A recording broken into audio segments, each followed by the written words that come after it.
সকাল 13টা বেজে 65 মিনিট হয়ে 82 সেকেন্ড আমাদের স্টোরে জমা হয়েছে। বাংলাদেশের হাড়ি পাতিলের ভিতর থেকে বিশ্ব খবর পড়ছি মোহাম্মদ খান বাহাদুর টয়লেট খা। আমাদের গুলিস্তান সংবাদদাতা জানান যে গুলিস্তানের থেকে একদল কুত্তার মিছিল বের হয়। কুত্তাগুলো বাংলাদেশের প্রধানমন্ত্রীর কাছে গিয়ে বলেন আমরা আর কতকাল ল্যাংটা থাকবো। বাংলাদেশের প্রেসিডেন্ট আমেরিকার প্রেসিডেন্টের বিলাই কিংডনের কাছে আবেদন জানান। সেটা শুনে বিলাই কিংডন কুত্তাদের জন্য একটি করে ক্যাপ ও এক জোড়া করে জুতা দিবেন বলে আশা করা যাচ্ছে।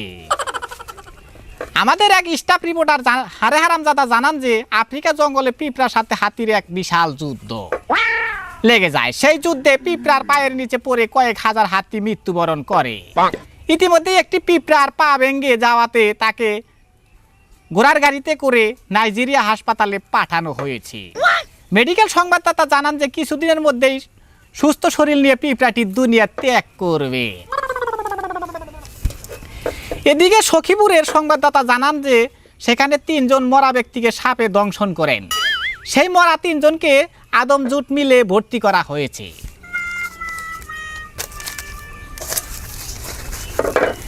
আমাদের মহিষার সংবাদদাতা জানান যে 4 জন কানা লোক 5টি সাইকেল চুরি করে নিয়ে পালিয়ে গেছে। কিছুদিন পর 4 জন কানার যাবজ্জীবন ফাঁসি হয় এবং কানাদেরকে কচু গাছের সাথে ফাঁসিতে লটকানো হয়েছে। আমাদের টাঙ্গাইলের মজিদ মিয়ার ফার্মের মুরগগুলা ডিম পাড়া বন্ধ করে দিয়েছে। তারা গার্মেন্টস মালিকের কাছে দাবি জানান যে তাদেরকে যদি হাফ প্যান্ট অথবা ফরক না বানিয়ে দেওয়া হয় তাহলে তারা ডিম পারতে পারবে না, মরে গেলেও আর একটাও ডিম দেবে না। গতকাল আজিমপুর কবরস্থান থেকে 500 মুদ্রা কবর থেকে বাহিরে বেরিয়ে যায়।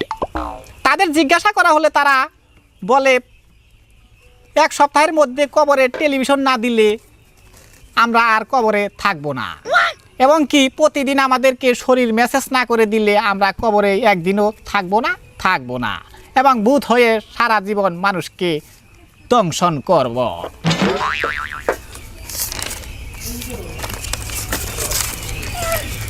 আমাদের সোহাগপুর সংবাদদাতা জানান যে সোহাগপুর নদীতে একটি চাউলের খনি পাওয়া গেছে। সেখানে নাকি কম করে হলেও 700 মেট্রিক টন চাউল রয়েছে। সেই চাউল উঠানোর জন্য ভারত থেকে 1 লক্ষ ডুবুরি ও জাপান থেকে 6 লক্ষ বিজ্ঞানীকে খবর দেওয়া হয়েছে। এতে বলা হয়েছে যে চাউলগুলো তুলতে পারলে বাংলাদেশের মানুষ না খেয়ে মরে যাবে, একটাও বাঁচবে না। পরবর্তী খবর পেতে আমাদের চ্যানেলটি সাবস্ক্রাইব করুন এবং লাইক দিন, বেশি বেশি শেয়ার করুন এবং কমেন্টের মাধ্যমে জানিয়ে দিন। আপনাদের মতামতের ভিত্তিতে তৈরি করা হবে আরও ভালো ভালো নতুন ভিডিও।